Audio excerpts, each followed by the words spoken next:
રામ રામ ખેડૂત મિત્રો, કેમ છો બધા? મજામાં? આપણા વિડીયો જોતા હોય બધા મજામાં જ હોય છે. આજનો આપણો ટોપિક છે મેથાની ખેતી વિશે અથવા મેથીની વાવેતર કરતા હોય એના વિશે.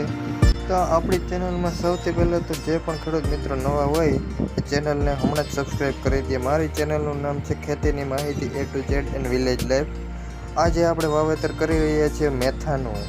તો મેથો છે એ વીઘે કેટલો નાખવાનો હોય છે, પાણી સાથે કઈ દવા પાવાની હોય છે, નિંદામણ નાશક એના વિશે અને કયું ખાતર પાયામાં નાખવાનું હોય છે જેથી કરીને ઉત્પાદન વધુ આવે છે અને કઈ કંપનીનું બિયારણ છે એ સારામાં સારું મળે એના વિશે તમને હું બધી ડિટેલ આપીશ. તો જુઓ, આજે વાવેતર થઈ રહ્યું છે મેથાનું આપણી વાડીમાં. જુઓ, આ રીતે વાવેતર કરવાનું હોય. સૌથી પહેલાં તો ઊંડી ખેડ કરીને મિત્રો ખેડ, ખાતર અને પાણી જો સમયસર મળી રહે તો ઉત્પાદન ખેડૂતને ખૂબ જ સારામાં સારું મળે. એટલા માટે ખેડ છે એ સારામાં સારી કરી લેવાની અને પછી જ વાવેતર કરવાનું. હવે આપણે મેથાનું વાવેતર કરતા હોઈએ ત્યારે પાયામાં જે જરૂરી ખાતર આપવાનું હોય છે એના વિશે વાત કરીએ તો પાયામાં આપણે 1 વીઘા દીઠ 10 કિલો 20-20-0 ખાતર છે એ આપવાનું હોય છે. વીઘે 10 કિલો જેનો માપ રાખવાનો છે, વધુ નહીં આપવાનું. જમીનમાં 10 કિલાની જરૂર હોય તો એટલું જ આપવાનું. અને હવે આપણે આગળ વાત કરીએ તો મેથો છે 1 વીઘે છે ને 3.5 થી 4 કિલોનું પ્રમાણ હોય છે અને સારામાં સારો ઉગાવો પણ લઈ લે છે. વધુ જો નાખવામાં આવે તો બહુ ખાટું થઈ જાય. અને હવે આપણે આગળ વાત કરીશું મેથાના બિયારણ વિશે. સારામાં સારું બિયારણ કઈ કંપનીનું અને એ પણ વ્યાજબી ભાવે ક્યાંથી મળી રહે એના વિશે વાત કરશું. હવે મેથાની ટોપ 10 બ્રાન્ડમાં જો નામ આવતું હોય તો આ ઇનોવા કંપનીના મેથાનું બિયારણનું નામ આવે છે એક એમાં. અને આ બિયારણની જાતનું નામ છે જાવરા સુપર.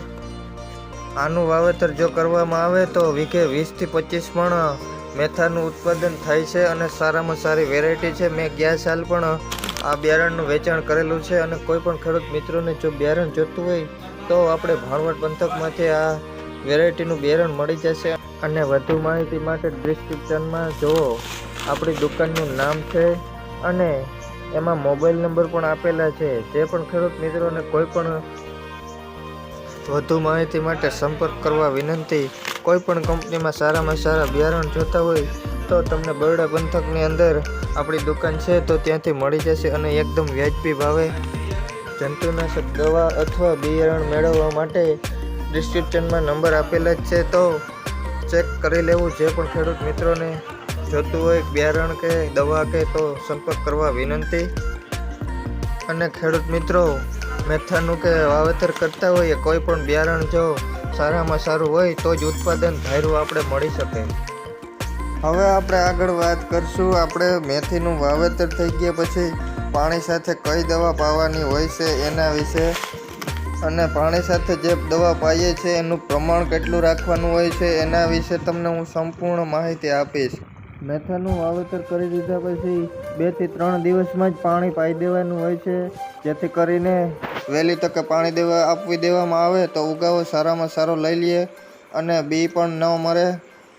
વાવેતર થઈ ગયા પછી નિંદામણ નાશક દવાને આપણે પાણી સાથે પાવાની હોય છે જેથી કરીને આપણે નિંદામણમાં જાજો એવો ફરક પડી જાય છે.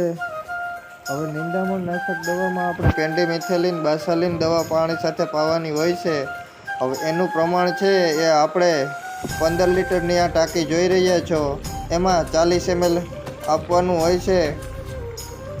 અને એ એક ખાસ ધ્યાન રાખવું કે પાણી સાથે દવા તો પાવાની જ, અથવા એમ જો મેળ ન આવે તો આ પેન્ડીમિથેલિન જોઈ રહ્યા છો એ પંપ સાથે પણ છાંટી શકીએ છીએ. પહેલાં આપણે દવા છાંટી દેવાની છે અને પાછળ પાણીને આપણે પાતું જવાનું છે. જો પંપ દ્વારા આ દવાનો છંટકાવ કરવો હોય તો આનું પ્રમાણ છે 70 ml 15 લીટરના પંપમાં નાખીને છંટકાવ કરવાનું જોઈએ. અને વીઘે 3 થી 4 પંપ તો છાંટવા જ જોઈએ જેથી કરીને આપણે નિંદામણમાં જાજો એવો ફરક પડી જાય છે. પાણી પાઈ દીધા પછી આ દવાનો ઉપયોગ નથી કરવાનો. 48 કલાકની અંદર આ દવા છે એ પાણી સાથે જમીનમાં લાગી જાય એ રીતે આપણે પાવાની હોય છે. અને જોઈ રહ્યા છો કે આપણે ધોરિયો થઈ ગયો છે કમ્પ્લીટ અને હાલી તાણવાનું કામ શરૂ થઈ ગયું છે. જો આવી રીતે ધોરિયોમાં હાલી તાણી દઈએ એટલે ધોરિયો ક્યારેય ફૂટે નહીં અને એક સમાન પાણી વહ્યું જાય છે. હવે આ મેથામાં વાવેતર કરી દીધા પછી 5 થી 10 દિવસના ગાળામાં 2 પાણી આપી દેવાના છે. અને પાણી આપી દીધા પછી જે જીવાતને આવતી હોય છે એના વિશે હવે આપણે આગળ વાત કરશું. જો મેથો અત્યારે 12 દિવસનો કમ્પ્લીટ ઉગીને જોવા મળી રહ્યો છે અને અત્યારે એની અંદર ખરાબ વાતાવરણના લીધે જે જીવાત આવે એના વિશે વાત કરશું. તો અત્યારે થીપ્સ પોપટી અને ચૂસિયા જીવાત વધુ જોવા મળતી હોય છે અને મેથામાં નરવાઈની કઈ દવા નાખવી એના વિશે વાત કરીએ તો આપણે હવે એમાં થીપ્સ પોપટી માટે એસિટામિપ્રાઇડનો ઉપયોગ કરવાનો છે, જે નોર્મલ દવા આવે છે અને નાના છોડ હોય એટલે ભારે આંકી પણ દવા ન લાગે ને રિઝલ્ટ પણ સારામાં સારું મળે. એસિટામિપ્રાઇડ છે એ 15 લીટરના પંપમાં 10 ગ્રામ નાખવાની છે અને સાથે આપણે ચૂસિયા જીવાત માટે રોગરનો ઉપયોગ કરવાનો છે. રોગરનું પ્રમાણ છે એ 15 લીટરના પંપમાં 25 ml આપવાનું હોય છે. જોઈ રહ્યા છો અત્યારે સફેદ પોપટી કોક જોવા મળી છે મેથામાં. અને આપણે નરવાઈ માટે અને વૈધ સારામાં સારો મેથો કરે એના માટે હ્યુમિક 98% કાળી ભૂકી આવે છે એનો ઉપયોગ કરવાનો છે. હ્યુમિક એસિડ છે 98%, એનું પ્રમાણ 15 લીટરના પંપમાં છે એ 50 ગ્રામ આપણે આપવાનું છે. અને હ્યુમિક એસિડ છે 98%, એને આપણે પાણી સાથે પણ પાઈ શકીએ છીએ. હ્યુમિક એસિડ 98%નું રિઝલ્ટ ખૂબ જ સારામાં સારું છે અને એ પાણી સાથે 100% વોટર સોલ્યુબલ છે. એમાં કાળી ભૂકી આવે છે એ પંપમાં આપણે નાખીને સ્પ્રે પણ કરી શકીએ છીએ અને પાણી સાથે પાઈ પણ શકીએ છીએ. પાણી સાથે જો પાવામાં આવે તો છોડ છે એ સારામાં સારો વિકાસ કરે છે. આપણે આ વિડીયોની માહિતી આપીએ કેવી લાગી કોમેન્ટમાં જણાવશો. આપણી ચેનલને હમણાં જ સબસ્ક્રાઈબ કરો. આપણી ચેનલનું નામ છે ખેતીની માહિતી A to Z and village life. મારો વિડીયો સાંભળ્યો એ બદલ આભાર.